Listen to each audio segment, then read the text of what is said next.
সারা দেশে Russell's viper এক বড় আতঙ্ক হয়ে দাঁড়িয়েছে, কারণ এখন পর্যন্ত অনেক মানুষ এ সাপের কামড়ে মারা গিয়েছেন, সাথে অনেকেই হয়েছেন শারীরিকভাবে অক্ষম।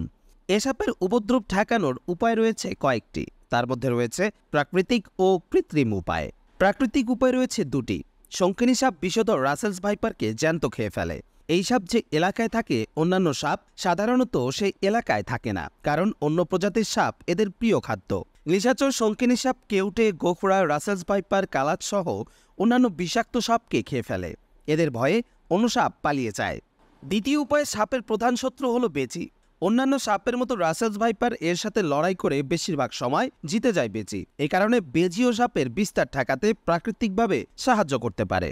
এবার আসুন জেনে নেই কৃত্রিম উপায় নিয়ে। সাধারণত আমাদের বসতবাড়িতে রাসেলস ভাইপার চোখে পড়লে বাড়িতে থাকা ছোট বাচ্চা ও বয়োবৃদ্ধদের জন্য বিষয়টি অনেক আতঙ্কের। তাই এই সাপের আক্রমণ থেকে বাঁচার জন্য কার্বলিক অ্যাসিড ব্যবহার করা যেতে পারে।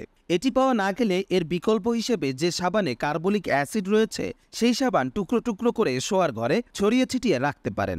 সবচেয়ে ভালো ফল পেতে হলে কার্বলিক অ্যাসিড ব্যবহার করতে হবে। কার্বলিক অ্যাসিডযুক্ত সাবান পাওয়া না গেলে সজিনা গাছের ডাল কেটে টুকরো টুকরো করে ঘরের চারদিকে রাখতে হবে। এতে সাপের উপদ্রব থেকে বাঁচা যাবে। কিন্তু কখনো কার্বলিক অ্যাসিড বোতলে রেখে মাটি চাপা দেবেন না, এতে সাপ পালাবে না।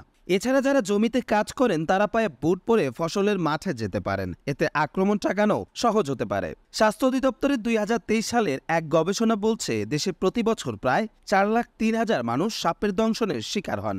এর মধ্যে 7,500 মানুষ মারা যান। এছাড়া সাপের কামড়ে আক্রান্ত রোগীদের 10.6% শারীরিক ও 1.9% মানসিক অক্ষমতায় ভোগেন।